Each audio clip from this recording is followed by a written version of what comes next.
দাসপুরের জয়কৃষ্ণপুরে ভারতী ঘোষের গাড়িতে হামলা। অভিযোগ, শনিবার রাতে প্রচার সেরে ফেরার পথে হঠাৎই গাড়ি আটকায় 10-15 জন।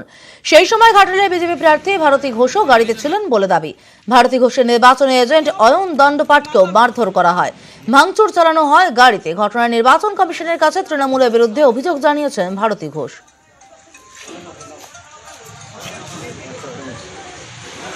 আমরা যখন প্রচার সেরে ফিরছিলাম সরবেড়িয়ার দিক থেকে, সেই সময় 9:55 নাগাদ জয়কৃষ্ণপুরের কাছে কিছু দুষ্কৃতী আমাদের গাড়ি আটকায়।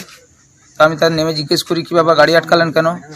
বললো, না, এখান দিয়ে আমরা বিজেপির কাউকে যেতে দেবো না বলে আমাকে মারে এবং আমাদের যে প্রার্থী ছিলেন গাড়িতে সে গাড়ি ভেঙে দেয়।